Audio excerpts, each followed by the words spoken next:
Good morning. So today, what I wanted to talk to you about is something that when I was thinking about it, I was going, yes, this makes so much sense to me. Like, this is going to be really good and it's helpful. And I hope that it is for you. But today we're going to talk about reading between the lines. And who can tell me what they first think of when I say reading between the lines? Not reading all of them. Inferences and deeper meanings. Deeper meanings. Yes, that's really good. Yeah. Something that the author kind of doesn't want to put like directly in there, wants to make the reader think about it. Yes, good job. Something that the author wants to put but doesn't want to say directly. Yes, those are all important parts of reading between the lines. And I think we read between the lines in our daily life a lot more than we notice, too.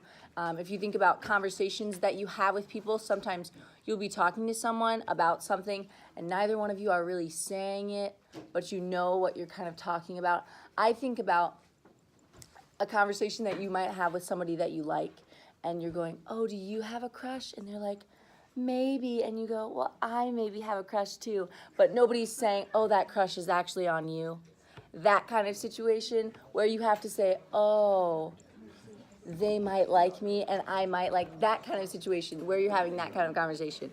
And this happens especially in stories and the books that you're reading. I know a lot of you guys are reading fiction, even sometimes in nonfiction, but one of the things that authors do a lot is they tell the reader something that they want them to know without just saying straightforwardly, this character doesn't like cats.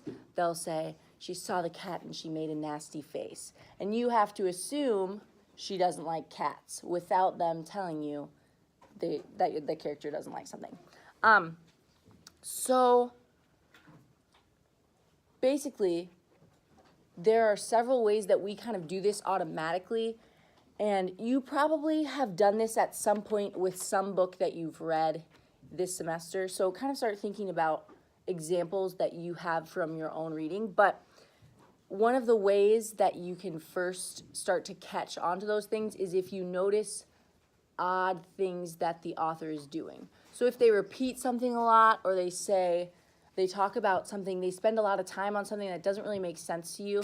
So if they spend 3 pages talking about one stop sign, and you're going, why are we talking about this stop sign so much? I don't want to read about this stop sign anymore. But that's kind of a key to you as the reader to say, we talked about this stop sign for 3 pages. It probably means something more than it just being a stop sign. So a lot of times there's a literal meaning, and then there's this implied meaning that you have to deduce from that literal meaning. And a lot of times this also happens in character conversations. So things that will, just like in our real life, we have conversations with people, and that's how you learn about the people that you're friends with or your family or whoever. You learn by talking to them. And so in books, authors will present us with this scene of 2 characters talking to each other, and from that conversation, we learn something about one or both characters. So that's one of the biggest things, I think, is focusing on character conversations. And I'm going to give you an example from Looking for Alaska. How many of you have read Looking for Alaska? Cool. Okay, so we have a few of you can tell me, give me some, help me out. So here's this example. I want you to focus on thinking about what are they literally talking about, and what are we figuring out from their conversation about the characters just based on what they're talking about, even if it's not direct. So what is the implied meaning that we're getting? So how are we reading between the lines to figure out something about the characters in this little section? They're talking about why she's named Alaska. Okay. Not to ask the obvious question, but why Alaska? I asked. I'd just gotten my pre-calc test back, and I was awash with admiration for Alaska, since her tutoring had paved my way to a B+. She and I sat alone in the TV lounge watching MTV on a drearily cloudy Saturday. Furnished with couches left behind by previous generations of Culver Creek students, the TV room had the musty air of dust and mildew, and perhaps for that reason was almost perennially unoccupied. Alaska took a sip of Mountain Dew and grabbed my hand in hers. Always comes up eventually. All right, so my mom was something of a hippie when I was a kid. You know, wore oversized sweaters, she knitted herself, smoked a lot of pot, etc. And my dad was a real Republican type. And so when I was born, my mom wanted to name me Harmony Springs Young, and my dad wanted to name me Mary Frances Young. As she talked, she bobbed her head back and forth to the MTV music, even though the song was the kind of manufactured pop ballad she professed to hate. So instead of naming me Harmony or Mary, they agreed to let me decide. So when I was little, they called me Mary. I mean, they called me Sweetie or whatever, but like on school forms and stuff, they wrote Mary Young. And then on my 7th birthday, my present was that I got to pick my name. Cool, huh?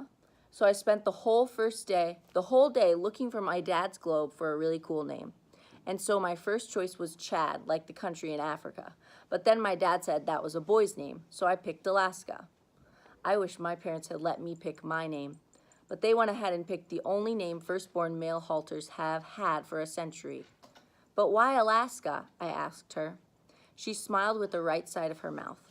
Well, later I found out what it means. It's from an Aleut word, Alaska.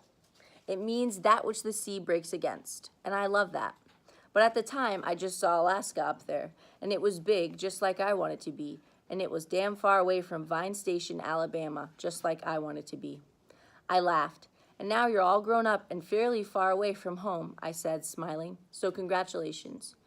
She stopped the head bobbing and let go of my unfortunately sweaty hand. Getting out isn't that easy, she said seriously, her eyes on mine like I knew the way out and wouldn't tell her. Who can tell me something that they're literally saying, that they're literally talking about in what I just read? That she chose her own name. She chose her own name, yes. That's what I was gonna say. She chose her own name. What is the implied meaning that we get from underneath that by reading the whole thing? Anything. It doesn't necessarily have to do with her choosing her name, but what's something that we learned about her? Yes.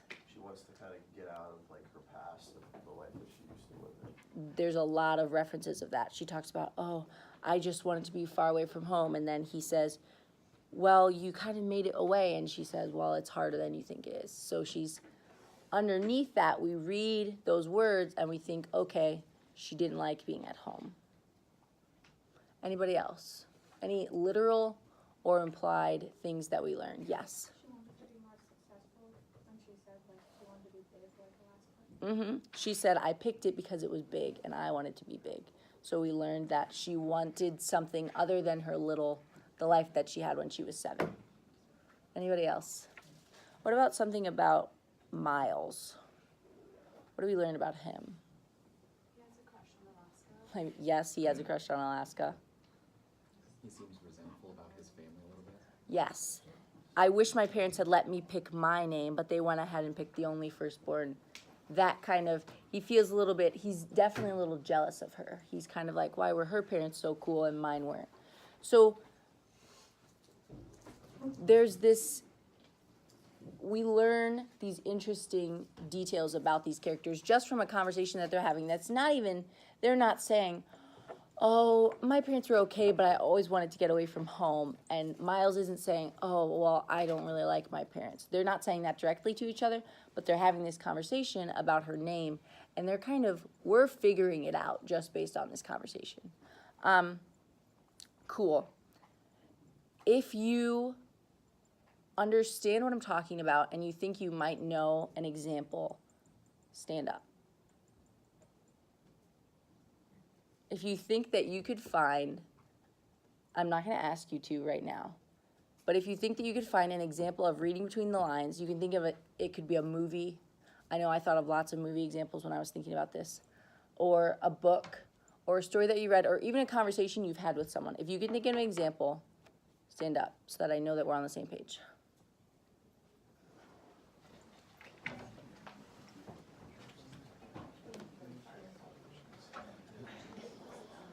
You don't have to. Cool. Great. Okay, you can sit down. Thank you. Does anyone want to share their example? Is anyone like super fired up about, oh, I figured this out and it's in this movie and they don't tell you, but you figure it out gradually and it's implied?